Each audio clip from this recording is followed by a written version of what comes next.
Boa noite, estamos aqui para fazer a primeira live sobre esteroides e anabolizantes em geral. Primeiro vamos definir o que seria esteroide, o que seria anabolizante. Todo esteroide é anabolizante, todo anabolizante é esteroide? Não. Tá? Então esteroides são hormônios derivados do colesterol. Entre eles nós temos a testosterona, o estradiol, a progesterona, a androstenediona, a pregnenolona, o DHEA, que é a deidroepiandrosterona, o cortisol, a aldosterona e também, mais recentemente, até a vitamina D pode ser qualificada como um esteroide, certo? Anabolizante é toda substância que vai fazer um aumento de síntese proteica nos músculos, gerando anabolismo, crescimento muscular, tá? Então, assim, por exemplo, o clenbuterol, ele é um esteroide? Não, ele não é um esteroide. Ele é um agonista beta-2, ele é um remédio para asma. Mas ele é um anabolizante em alguns animais. Inclusive no homem, recentemente foi provado que ele também é anabolizante, mas ele não é um esteroide, certo? Quando é que começou esse interesse do ser humano pelo uso de esteroides com fins de ganho de força ou ganho de massa muscular? Isso aí começou há muito mais tempo do que se imagina. Isso aí começou na Grécia Antiga. Como é que a gente sabe isso? A gente sabe primeiro porque o padrão estético eram de homens musculosos. Vocês podem ver isso pelas próprias estátuas dos deuses gregos, que eles eram bem musculosos. O tipo de musculatura que a gente não consegue, geralmente é muito difícil chegar naquele padrão de musculatura sem o uso de uma substância ergogênica, tá?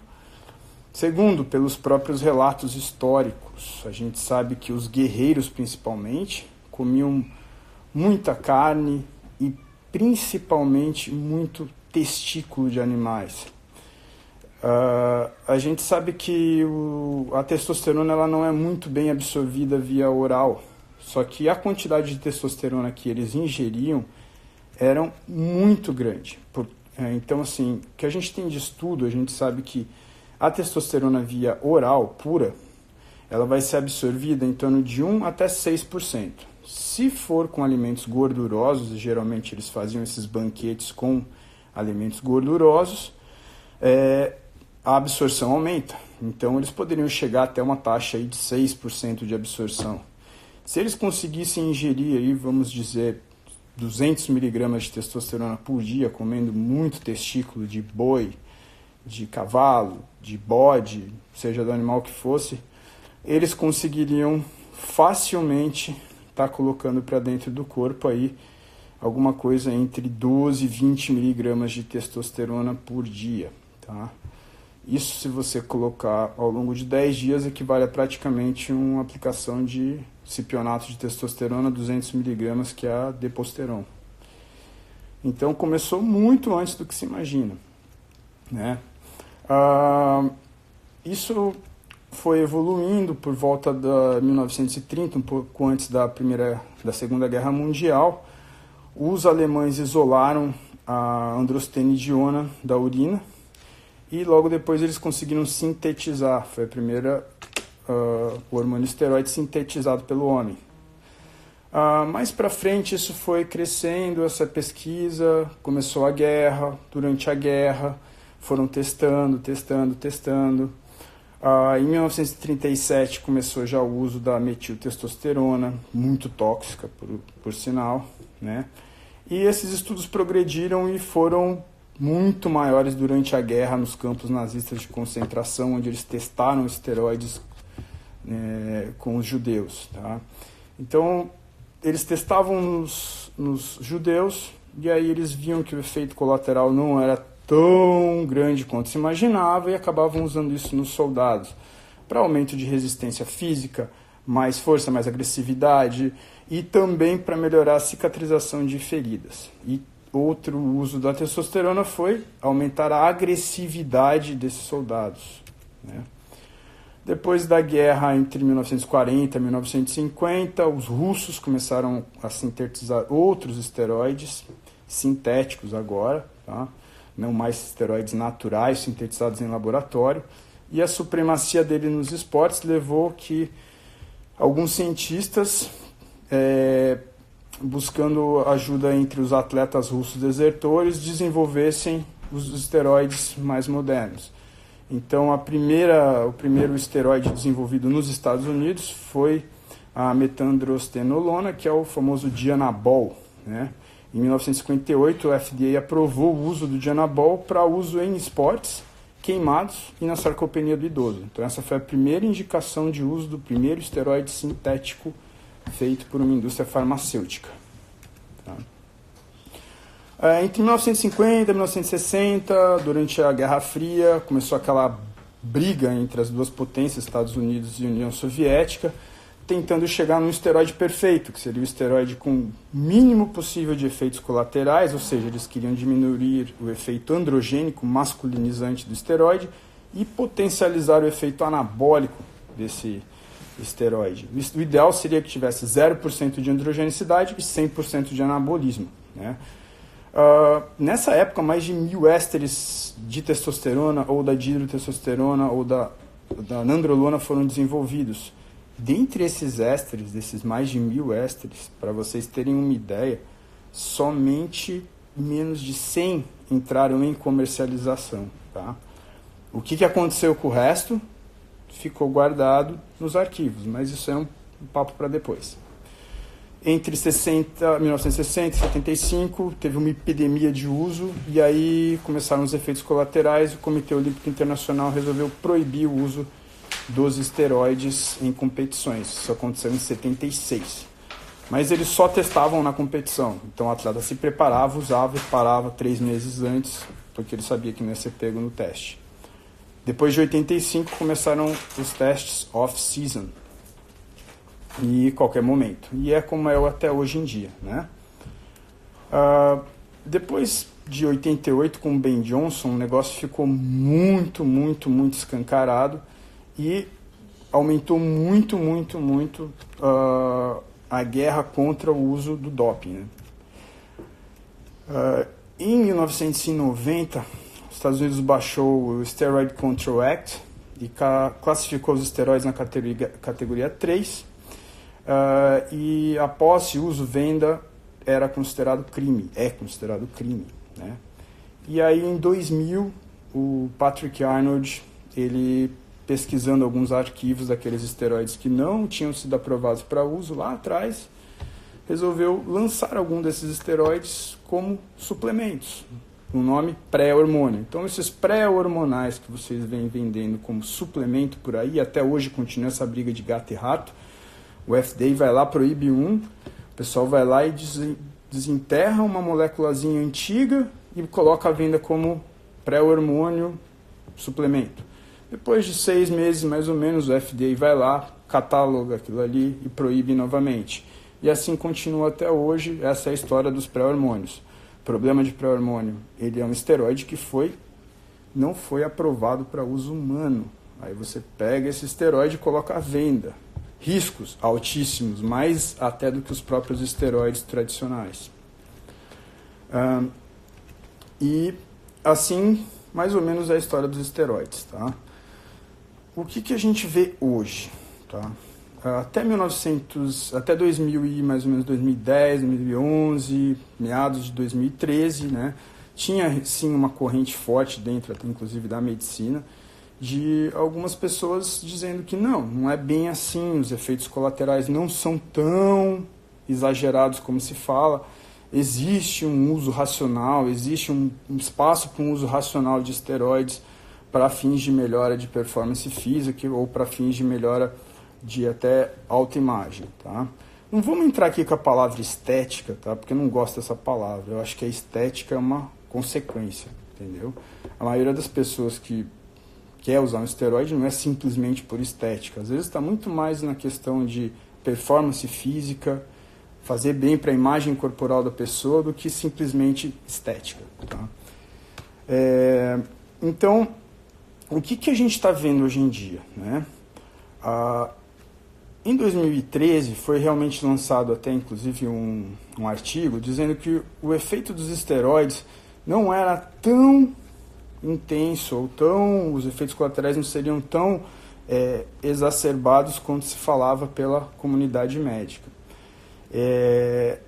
Só que assim, esse artigo ele analisou superficialmente a questão de dano neurológico, até porque até então não se sabia muito sobre o dano neurológico que era causado pelo esteroide. Então focou mais em doença cardíaca, doença renal, doença hepática e assim por diante, problema na tireoide e assim por diante. Eu li esse artigo algumas vezes, confesso que parece até que tende um pouquinho a querer fazer uma apologia ao uso de esteroides, tá? E não achei um artigo muito sério, muito legal, porque depois se a gente começa a olhar os outros artigos mais sérios, principalmente os artigos de cardiologia, a gente vê que em doses altas, realmente, e tempo prolongado de uso, realmente é inevitável que a gente tenha efeitos colaterais irreversíveis, por exemplo, a nível de sistema cardiovascular, né?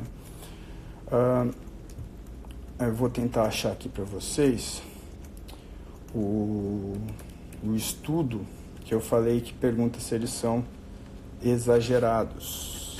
Está aqui, ó. Vou virar para vocês verem qual é a referência desse estudo aqui, ó. Tá? Essa é a referência do estudo. Na verdade, ele é de 2006. Então, problemas médicos associados com o uso de esteroides anabólicos, eles estão exagerados. Esse é o artigo, tá? Tudo isso mudou depois de 2015. Em 2016 começaram a ser publicados alguns trabalhos mostrando que o dano que era causado pelo esteroide não é simplesmente a nível de coração, rim, como se imaginava, fígado, como se imaginava, artérias. Não. O dano é bem maior.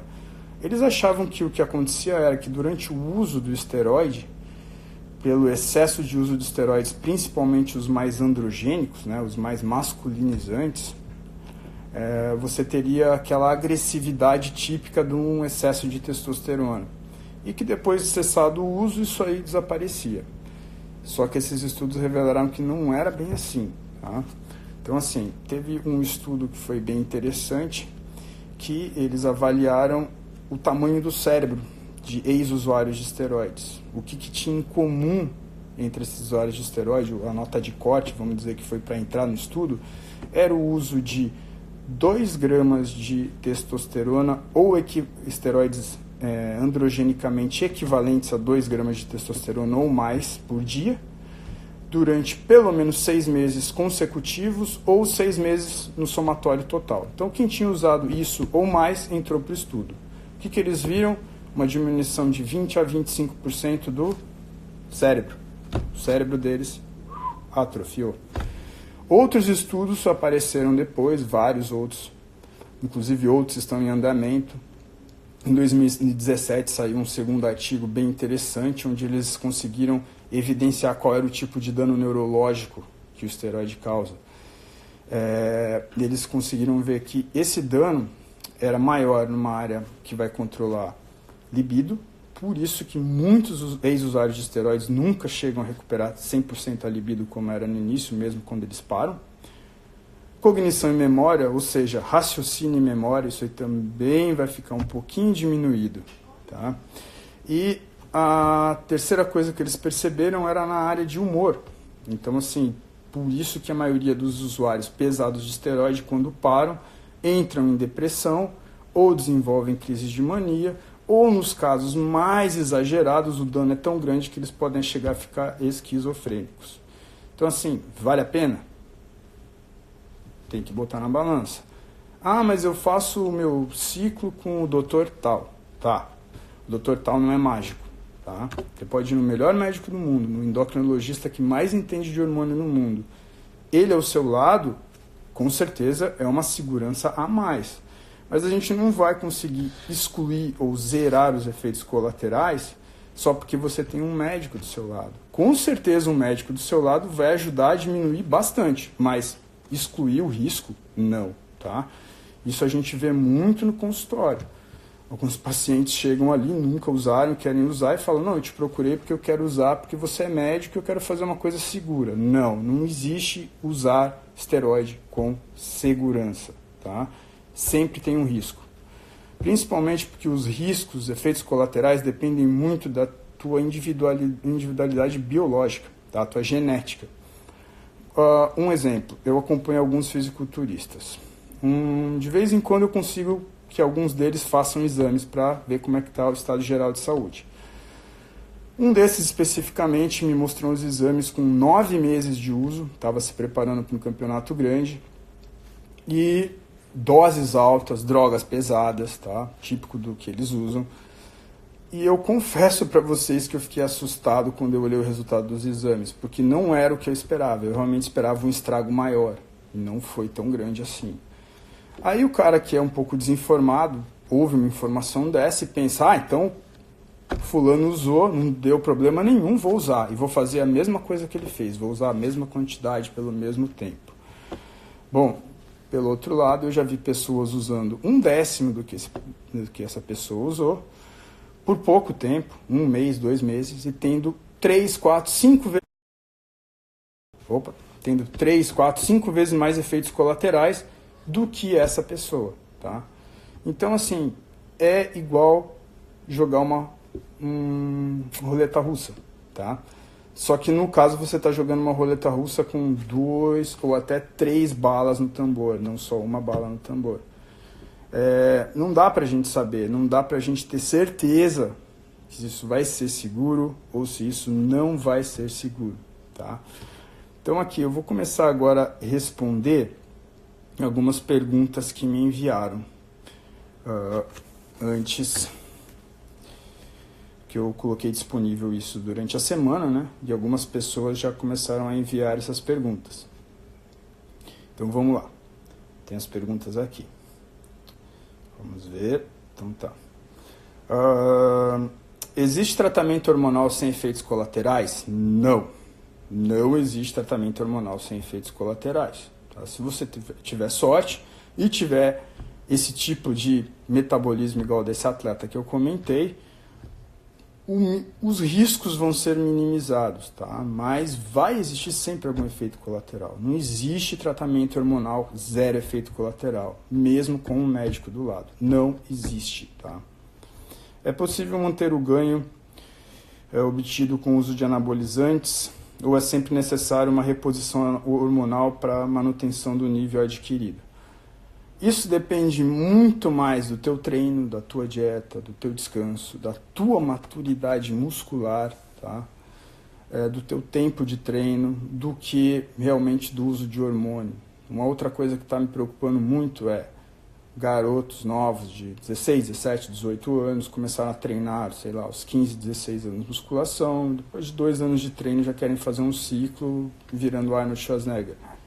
Eles nem têm maturidade muscular, eles não sabem treinar ainda, tá? Como é que um cara desse vai querer usar esteroide? Então, ó, molecada, come, dorme e treina. Primeiro vocês aprendam a fazer isso. Comer, treinar e dormir, tá? E não, você não vai aprender a treinar em 1 ano ou 2. Você vai precisar de alguns anos de treino, tá? Até você ganhar essa maturidade muscular e seguir adiante. Só que a maioria vai optar pelo caminho mais curto, né? Então eles vão usar esteroide. Perigo de se usar esteroide na cidade. O seu sistema endócrino não está formado antes dos 22 anos, tá? Então, assim, não é porque você tem 18 anos, pode dirigir, pode ser preso, que você virou homem por completo. Não, não virou, tá? Alguma coisa ainda vai maturar até os teus 22 anos. Se você usar o hormônio antes disso, você vai bagunçar toda essa maturação do teu sistema endocrinológico, certo? Então você vai ser um forte candidato a ser um jovem hipogonádico. O que é isso? É um jovem de menos de 30 anos com um nível de testosterona muito baixo, tá?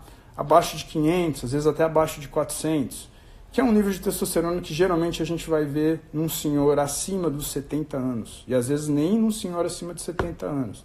Meu próprio avô morreu numa UTI, e no exame que a gente fez nele antes dele morrer, um mês antes, o nível de testosterona dele ele tinha 86 anos, o nível de testosterona dele era 560, certo?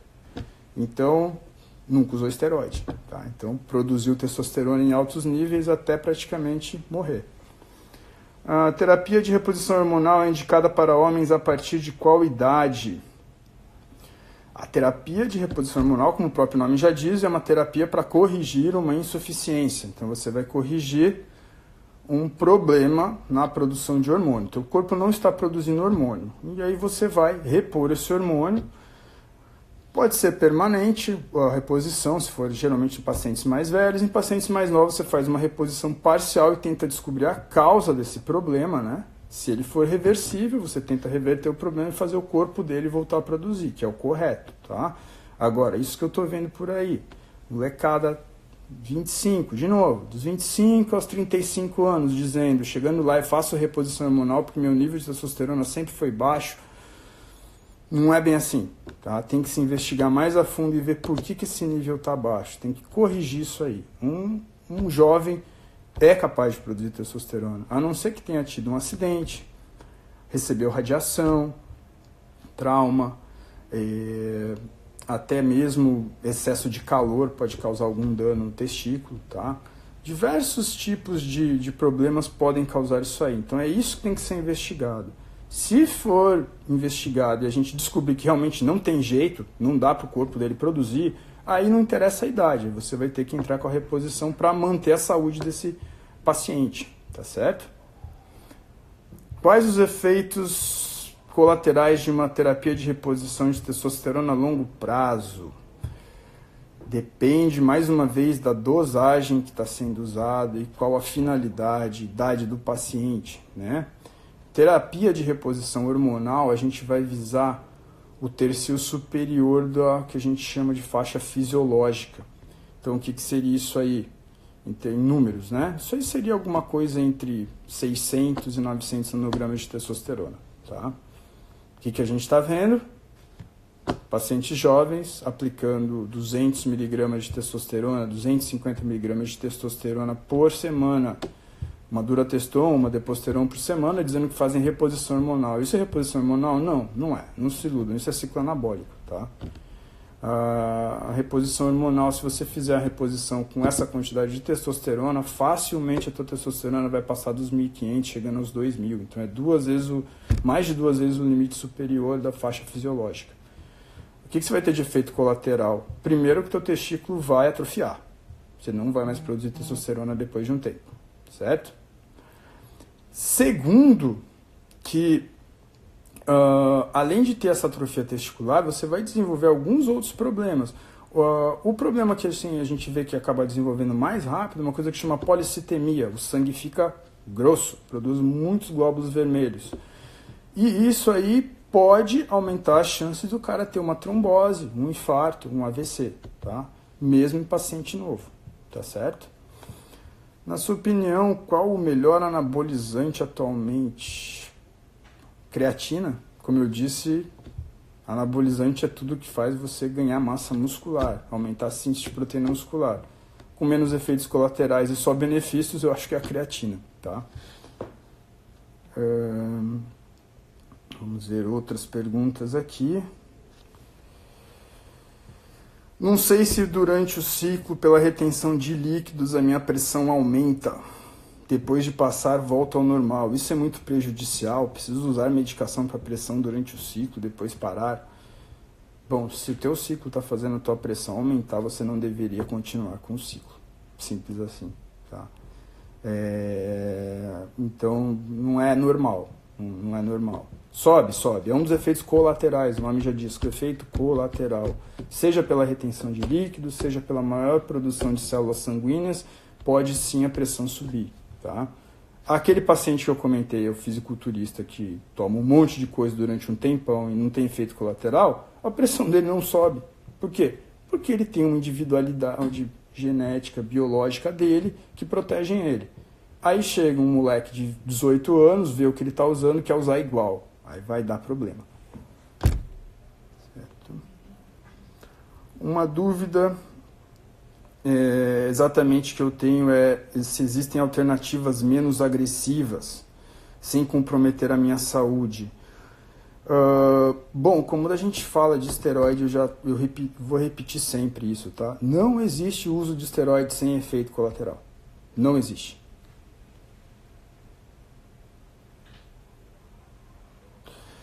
Aí tem uma mulher perguntando quais são os malefícios de uso de esteroides para mulheres depois dos 40 anos. Bom, o uso de esteroides para mulheres não interessa a idade, tá?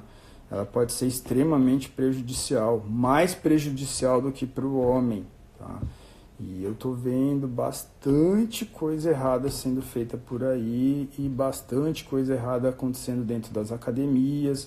Inclusive as meninas já chegam no consultório dizendo a dose que elas querem usar, tá? E dose assim, alta, dose absurda, certo? Vejo muita mulher usando testosterona injetável, tá? Isso é um crime contra o organismo da mulher. E qual é o risco de você usar uma testosterona injetável ou qualquer outro anabolizante que seja um anabolizante menos androgênico, igual a oxandrolona, com uma mulher, tá? Os riscos, principalmente em relação à dosagem, se essas doses forem muito altas, né, você pode androgenizar essa mulher, então ela vai ficar com a voz grossa, vai ter crescimento do clitóris, pelo, acne, começa a ter, depois de uma dosagem um pouco mais alta, isso aí já vai começar a adquirir caracteres masculinos mais fortes, então assim, o rosto dela vai ficar quadrado, tá? Ela vai começar a ter barba, pilificação em lugares que mulher não tem, geralmente, né? E outras coisas começam a acontecer também, tá? Mas a androgenização é um negócio que é praticamente inevitável. Regride isso? Não regride. A voz até pode dar uma afinada depois de alguns anos ou meses. Mas, por exemplo, a hipertrofia de clitóris é um negócio que não regride, tá? Regride um pouco, mas é um negócio que geralmente não regride. E a gente vê que mesmo em doses baixas, dependendo da pessoa, com dose baixinha ela já pode desenvolver uma hipertrofia de clitóris, tá certo? Então tem muitos riscos, tá? Um outro risco é você fazer uma síndrome de ovário policístico na mulher. Então, assim, induzida pelo uso de esteroide. Essa síndrome de ovário policístico é bem grave, porque a mulher pode se tornar uma infértil, tá? E o outro problema é que ela pode desenvolver resistência à insulina. E aí é quando a gente vê as mulheres que usam esteroide, que começam a ganhar gordura abdominal, ficam cheias de acne, cresce pelo por todos os lados, depois de um tempo elas começam a ficar obesas mesmo, gordas, tá? Por quê? Porque os esteroides eles não mexem só no eixo hipotálamo, hipófise, gônada. Ele vai mexer em outros locais, ele vai mexer com outros hormônios, tá? Então ele mexe em função tireoidiana, ele vai mexer também, por exemplo, ele vai fazer uma disruptura na produção de estrogênio, de estradiol dessa mulher e progesterona. Ela vai começar, geralmente elas começam a produzir mais testosterona que o normal, quando não só da testosterona aplicada. Então, assim, tem diversos problemas que podem acontecer com o uso de hormônio por mulheres quando não é indicado, tá? Mesmo em terapia de reposição de testosterona para mulher em dose baixa, em gel, está sendo feito de modo muito errado, tá?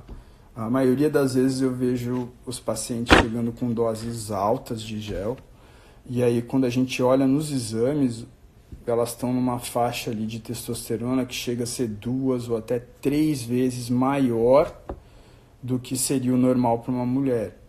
E muitas vezes elas estão fazendo isso para tentar ficar com um físico mais atlético, achando que vão perder gordura, que facilita a queima de gordura, mas é o contrário, tá?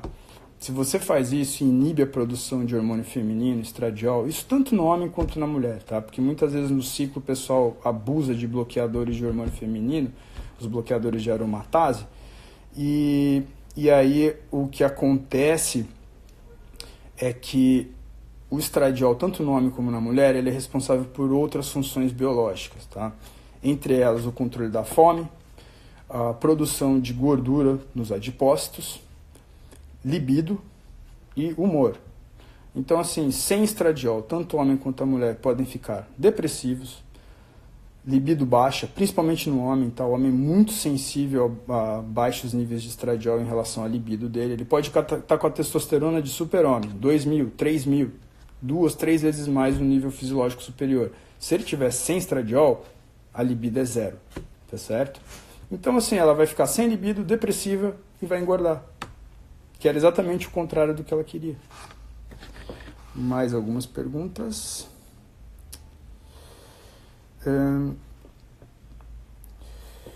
Se o uso de hormônios tem que ser ajustado por sexo ou por idade, quais as dosagens, se é individualizado? Bom, aquilo que eu disse mais uma vez, o risco sempre existe e não existe protocolo. O pessoal quer um protocolo, uma fórmula mágica que todo mundo possa usar. Mais uma vez eu lembro do exemplo do fisiculturista que usa um monte de coisa e não tem efeito colateral, e o cara que usa pouco e tem muito efeito colateral. Testosterona bioidêntica. O uso da testosterona bioidêntica implica em menos efeitos colaterais do que as outras testosteronas? Sim e não ao mesmo tempo, tá? Se você estiver precisando de testosterona e fizer uma reposição em níveis adequados, a testosterona bioidêntica com certeza ela é mais interessante, tá? Na verdade, a testosterona bioidêntica é um nome comercial, ela é testosterona base, tá? É uma testosterona que não está ligada a nenhum sal, como por exemplo cipionato, propionato de testosterona. Quando você liga a testosterona num sal, você quer o quê? Aumentar o tempo dessa testosterona no organismo. Então algumas testosteronas ligadas ao propionato vão durar 48 horas no seu corpo, no cipionato vão durar de 7 a 10 dias, e um decilato vai chegar a durar muito mais do que isso, né? Que seria anibido, que chega a durar 2 meses, isso aí circulando no seu corpo. Por você estar usando uma testosterona que é eliminada de forma mais rápida, sem estar ligada num sal, como é o caso da bioidêntica, você consegue simular o efeito da testosterona natural.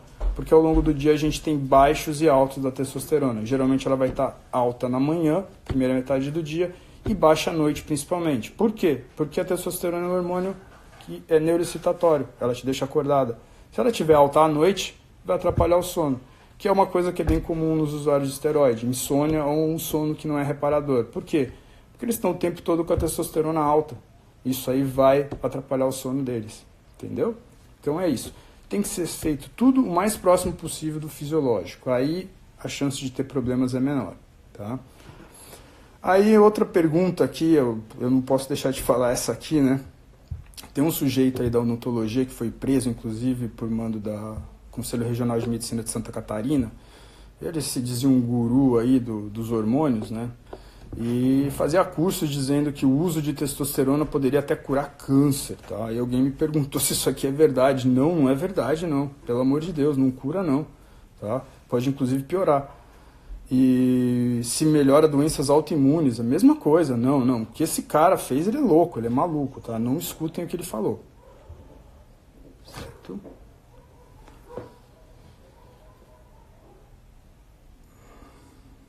Outra pergunta. O esteroide pode alterar o funcionamento da tireoide? Pode. Sim, o esteroide pode alterar o funcionamento da tireoide, com certeza. Mais perguntas. O uso de oxandrolona em mulheres, nós já comentamos alguma coisa, mas assim, por que a oxandrolona ficou famosa entre as mulheres? Porque ela tem menos androgenicidade. Mesmo assim, ela pode androgenizar? Pode, ela pode androgenizar. Mesmo em dose baixa? Sim, mesmo em doses baixas.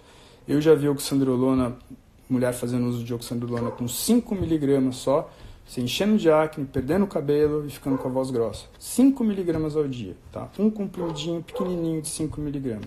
Geralmente as meninas usam bem mais do que isso. Outra pergunta aqui. Se qualquer pessoa que começou a treinar há pouco tempo pode usar esteroide? Não, né? Não dá para usar esteroide logo que começa a treinar. Na verdade, você tem que tentar evitar ao máximo usar o esteroide. Muito menos do que quando você está no começo do teu treino. Que, como eu já disse, não sabe comer, não sabe treinar, não sabe dormir. Então, primeiro aprende comer, treinar e dormir, tá? Cardarine. Então, tem um pessoal perguntando sobre os SARMs, né? Cardarine, para começar, não é um SARM, tá? Ele é um modulador de PPAR-gama. Cardarine, o que ele faz? Ele aumenta muito a tua resistência física, resumidamente, tá? Então ele aumenta muito o endurance, tá? Capacidade de você realizar exercício aeróbio, principalmente. Virou febre, sei que tem um monte de marca de suplemento vendendo, inclusive como suplemento, tá? Tá na prateleira da loja de suplemento. Posso comprar isso? Posso tomar isso?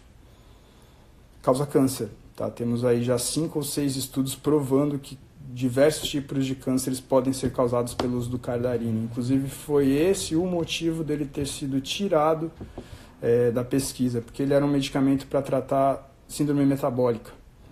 Então ele é até útil, foi bem útil para tratar a síndrome metabólica, mas o problema é que ele causa câncer, certo? Então ela perguntou se tem algum risco no uso de cardarine. Tem sim, tem um risco grande, você pode desenvolver um câncer, principalmente câncer de intestino, certo?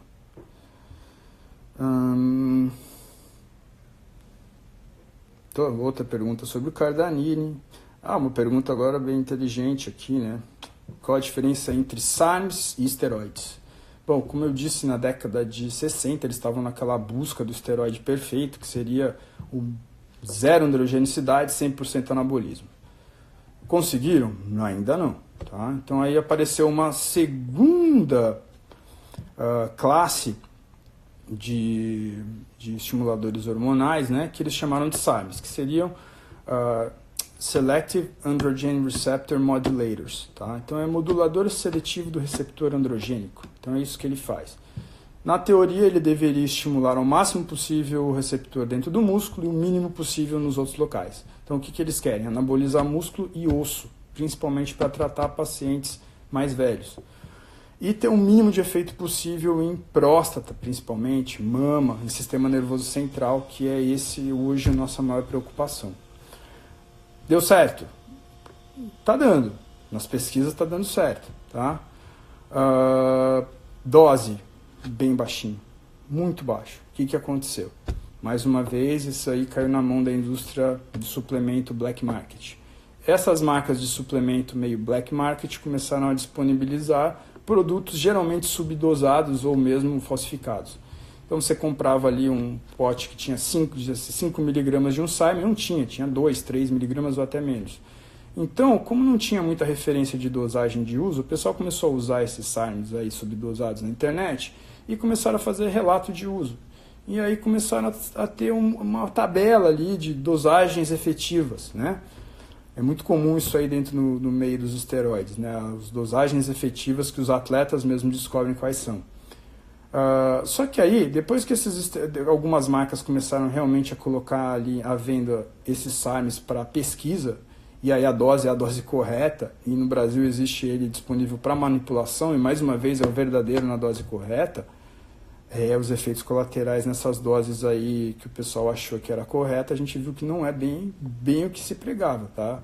Inclusive a gente está vendo muito efeito colateral com essas doses absurdas de SARMs que chegam a ser piores que os efeitos colaterais dos esteroides, certo? É muito arriscado, principalmente sem acompanhamento, você ir numa loja de suplemento, simplesmente pegar um SARM que você vê na prateleira, olhar na internet qual é a dose recomendada, né? Qual é a dose que bate. E aí você vai lá e toma a dose que bate. E isso aqui não bate do jeito que você quer, bate de outro jeito, né? E você vai parar no hospital com uma trombose, por exemplo, tá? Alguns casos a gente sabe sobre o uso de SARM e alguns efeitos colaterais bem severos, tá certo? Então, vamos lá. Mais alguma pergunta aqui que tenha? Do cardarine já falamos, né? O pessoal perguntando sobre o cardarine mais uma vez. Mais uma vez me perguntando sobre testosterona em gel e mulheres, se realmente melhora a composição corporal delas. Em medicina, tudo é equilíbrio. Tem que colocar na balança e ver o que está errado ali. Às vezes, ela está com a testosterona não tão baixa, mas mediana, e está usando, por exemplo, um anticoncepcional, certo? Esse anticoncepcional, com certeza, está bloqueando os efeitos do estradiol, da progesterona e da testosterona no receptor muscular dela. Então, assim, na mulher é um negócio mais complexo que no homem. No homem também o estradiol entra na síntese de proteína muscular, mas na mulher ele participa de forma muito mais ativa. Tanto que a gente vê que a mulher, se ela não usa anticoncepcional e ela tem a ciclagem hormonal dela normal, conforme o ciclo menstrual dela, a gente consegue ver que durante o período próximo à ovulação é quando ela vai ganhar mais massa muscular, porque ali está tendo uma interação perfeita entre o estradiol, a testosterona e a progesterona que começa a subir depois disso aí. E a gente vê que acontece o que? O contrário. Quando ela está menstruada, geralmente é quando os níveis de hormônio dela todos vão lá embaixo, é quando a gente vê os bons profissionais de educação física periodizando o treino e pegando leve nessa semana que ela está menstruada. Por quê? Porque a recuperação muscular dela não é tão boa nessa época. Ela fica mais cansada, ela não ganha massa, ela pode ficar doente, a imunidade cai, tá? Tudo isso por quê? Pela falta de hormônio. Aí você vai lá, toma um comprimidinho de anticoncepcional todo dia, que bloqueia todos os teus hormônios naturais. E aí, como é que fica? Isso é normal? Não, não é normal. Você está usando um anticoncepcional que tem hormônio sintético, está bloqueando o teu estradiol, está bloqueando a tua progesterona, está bloqueando a tua testosterona, certo? E você está praticamente vivendo em função daquele hormôniozinho sintético. O hormônio sintético substitui o natural? Nunca, em hipótese alguma. Ele não consegue fazer nem metade dos efeitos que o hormônio natural faz. Então, o que a gente está vendo aí com o uso do anticoncepcional, tá? Só para lembrar ali, anticoncepcional é esteroide, tá? Ele é um hormônio esteroide, tá? Derivado da progesterona, do estradiol, ou é o próprio estradiol e um progestágeno junto. Então, assim, o que a gente está vendo? Mulheres que usam anticoncepcional têm um risco aumentado de trombose, vão no ginecologista ou em algum outro médico, pedem para usar testosterona porque a libido está baixa. Daí a mulher, a gente olha no exame da mulher e realmente a testosterona está baixa. Às vezes a testosterona total está alta, mas por aumento de uma proteína que sequestra a testosterona, que é o SHBG, a testosterona livre está muito baixinha. Então realmente essa mulher, a libido dela vai ficar quase zerada. Já não tem o hormônio natural, que é a interação da progesterona e do estradiol. Sem testosterona, realmente ela não vai ter vontade nenhuma. E aí o que elas fazem? Elas pegam e dão testosterona. E em paralelo ao uso do anticoncepcional. Perigo! Você vai estar aumentando o risco de trombose nessa mulher, tá?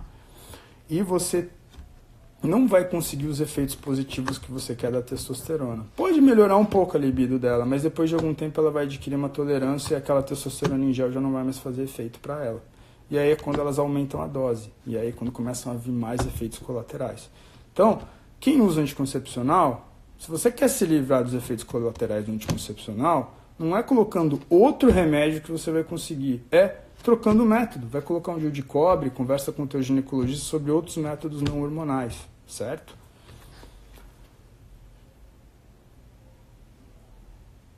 Tá. Tem uma pergunta aqui bem legal que eu queria chegar nela, né? Então tá, esse aqui é um alerta. Trembolona. Tá? O que é trembolona? Trembolona é um hormônio derivado da nandrolona.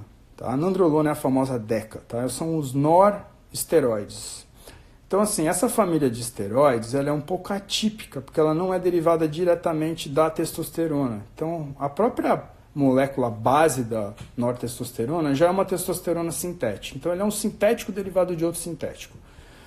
A trembolona é um esteroide barato, fácil de se conseguir, fácil de se manipular ilegalmente. Então, assim, compram da China, da Índia, de tudo que é lugar, naquele AliExpress, Ali sei lá o que, Alibaba. O pessoal compra aquilo de atacado, consegue botar aqui dentro do Brasil, muitas vezes vai para o Paraguai comprar isso aí e traz. Leva para um laboratóriozinho fundo de quintal, fazem as ampolinhas, colocam um corantezinho amarelo, porque a Parabolô, que era original, era amarelinha, né?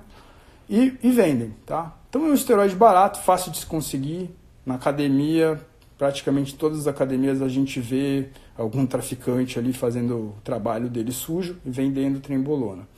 Bom, a trembolona, ele é um hormônio que ela age, ele é o hormônio que mais interfere em todos os seus sistemas hormonais. Diversos sistemas do teu sistema endócrino vão ser alterados por ele. Então ela vai mexer na tua hipófise primeiro e vai desregular tudo. Ela vai aumentar a tua prolactina, então você vai desenvolver uma ginecomastia irreversível, às vezes até saindo leite, tá? Ela vai agir também no eixo de produção de IGF-1, IGH, ela vai alterar isso aí, ela mexe inclusive no eixo do GH. Ela vai mexer muito com a tua tireoide também.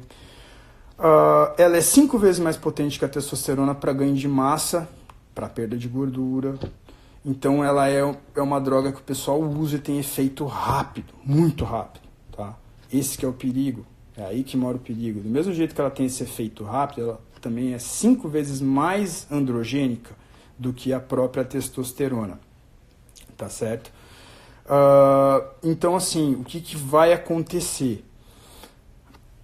Essa dose muito alta de uma droga extremamente androgênica no teu cérebro vai matar neurônio, tá? Então, assim, o caso de você perder neurônio, baixar libido, entrar em depressão, ter dificuldade de concentração e memória depois do uso da trembolona é quase que certo que vai acontecer. Tá? É bem perigoso. Só uma continha rápida para vocês terem ideia do que é usar trembolona. Tá? Então vamos lá. Ciclinho básico aí que a gente vê hoje nas academias, essa molecada louca usando. 300 mg de testo por semana, 300 mg de trembolona por semana e alguma outra droga mais fraca, como por exemplo a drostenolona, que é o Nasteron, tá? Geralmente 300 mg também. Então 100 mg de cada uma, 3 vezes por semana. É o ciclo que eu vejo a maioria fazendo. Ó o perigo. Você tem 100 mg ali de testosterona, 3 vezes na semana dá 300. Mais 300 mg do Masteron, que tem um efeito androgênico próximo da testosterona, vamos arredondar para 300 também. Aí ele já está usando 600 mg de equivalente de testosterona por semana. Só que ele usa mais 300 de um que é 5 vezes mais potente. 300 vezes 5, 1.500. Então ele está usando o equivalente de 1.500 mg de testosterona. Somado com os outros 600, 2.100. 2.000 mg durante 6 meses consecutivos ou em períodos somados que vão dar 6 meses, foi a dose utilizada para fazer o corte dos pacientes que foram selecionados para fazer aquele exame de ressonância do estudo que eu falei, que mostrou que eles perderam praticamente um quarto a um quinto, 20 a 25% de perda de massa encefálica, ou seja, o cérebro deles encolheu, tá? Eles perderam praticamente um quinto do que tinha aqui dentro. Então, se você está usando trembolona e você já fez, por exemplo, aí 3 ciclos de 2 meses com uso de trembolona, é bem provável que o teu cérebro esteja um quinto menor do que era antes de você usar a trembolona, tá certo? Aqui muita gente está ficando assustada e mandando um monte de coisa aqui sobre isso aí. Até mesmo o Deposteron afeta a memória e raciocínio, que a testosterona sim afeta. Se você usar em doses suprafisiológicas, afeta a memória e raciocínio.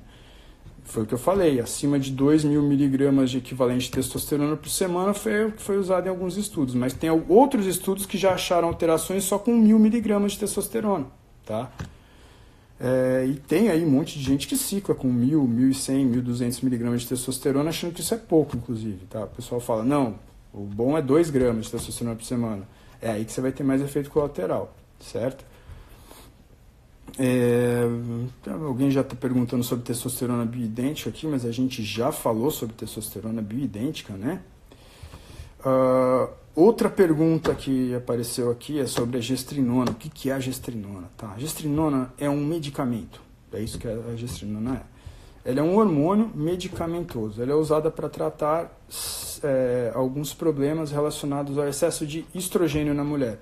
Então, principalmente no caso da endometriose, ou em outros casos como miomas de repetição, adenomiose, ou até mesmo aquela TPM disfuncional que atrapalha totalmente a vida da mulher, pode ser consequência de um excesso de produção de estradiol no corpo dessa mulher. Então, nesses casos, algumas mulheres se adaptam ao uso da gestrinona e têm uma melhor qualidade de vida. Mas não, a gestrinona não é o chip da beleza, como o pessoal fala por aí, tá? Depende da pessoa. Se o uso for correto, estiver bem indicado, ela pode ser o chip da beleza. Mas se o uso não for correto, principalmente se o profissional que está aplicando aquele implante de gestrinona não tiver muita experiência com isso, manejo de efeitos colaterais, principalmente, o chip não vai ser o chip da beleza, tá? Vai ser o chip da feiura, o chip da baranguice, tá certo? Porque ela vai ter todos os efeitos colaterais que eu já comentei aqui, como crescimento de pelos, engrossamento de voz, crescimento de clitóris, e a queda de cabelo e assim por diante, tá certo? Então assim, ó, tem muita gente perguntando aqui, falando de drogas isoladas, ó, fala de boldenona, fala disso, fala daquilo. Não dá para falar de todas, tá? Tem muita droga, muita droga. Então não dá para falar de cada uma delas. Resumidamente para vocês, a gente vai ter as drogas de alto potencial androgênico e baixo potencial androgênico. O que a gente vê em relação a menos efeitos colaterais? As drogas que têm menos potencial androgênico e mais efeito anabólico vão ter menos efeitos colaterais. É por isso que a oxandrolona permanece até hoje como o esteroide de escolha para tratamento médico, né? Tratamento médico a gente está falando de quê? A gente está falando de grandes queimados, acidentes, esse tipo de coisa, tá?